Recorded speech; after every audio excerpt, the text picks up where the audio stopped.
Hello everyone and welcome to this week's reviews. Once again, it's time to venture into the imaginative and wonderful world of Tim Burton as he takes us back in time to World War II as we meet Miss Peregrine's home for peculiar children. Let's take a look. We're what's known in common parlance as peculiar. 51 seconds late, Fiona. Sorry, Miss Peregrine. How many carrots do you need for supper? Just one will do. Peculiars have been persecuted through the ages. Hence, we live in places like this. I'm a type of peculiar called an imbrine. Yeah, you turn into a bird. Well, I do, yes. But that's not very useful. The best part of Miss Peregrine's home for peculiar children involves the main character Jacob meeting up with the oddball children and the way Tim Burton contrasts the present day with the historical setting. There's something about the way Burton portrays previous eras that I really like. Each child is unique and are given moments to shine, with Burton and screenwriter Jane Goldman being careful not to have any of them fade into the background, so none of them are forgettable.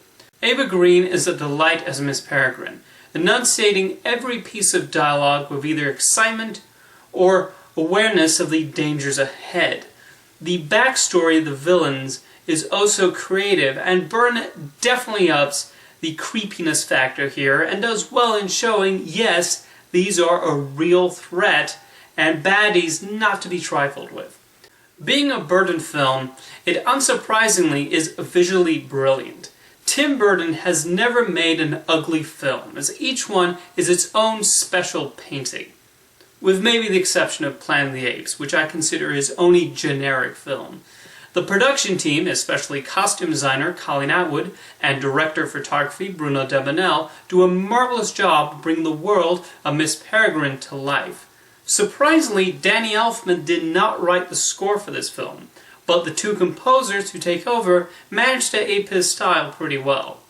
What makes this a good film and not necessarily a great one is the ending. There are still creative elements like a nod to Ray Harryhausen, but the story tries to tell and wrap up so many plot points at once.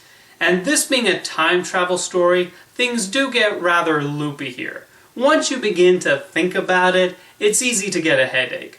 The action climax also begins to run a little overlong. Nonetheless, this is a solid Tim Burton film with its expected dosage of whimsy and imagination. Next up is Peter Berg's Deepwater Horizon, based on the true story of the 2010 BP oil spill.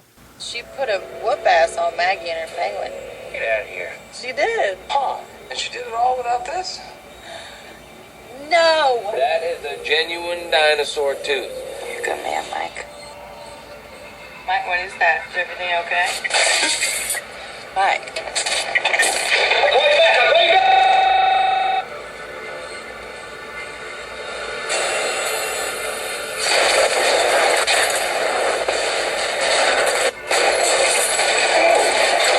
You might think a Hollywood production based on this real-life event would turn it into a typical action blockbuster, but Peter Berg does not do that. What helps make Deepwater Horizon work is he films it almost with a documentary style. The first act merely involves the people on their way to work and just chatting on the oil rig, almost like you would see in a regular office environment. That allows us to sympathize with them and humanize with these characters.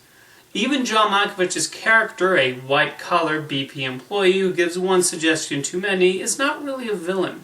These are just regular human beings working on this oil rig and making sure everything goes smoothly. When the explosions and oil starts spilling and the workers try to survive, Berg does not overdo it in that section of the film either. He keeps things exciting but without relying on cheap thrills. We're not sure who will make it out alive, and Berg and the sound team do an especially good job of engulfing the situation around the audience. This is the sort of film that deserves to be seen on the best sound system possible. This is a tense and nerve-wracking film that does a more than respectable job of telling this story with strong acting to boot. Thanks for watching this week's reviews, and I'll see you next time.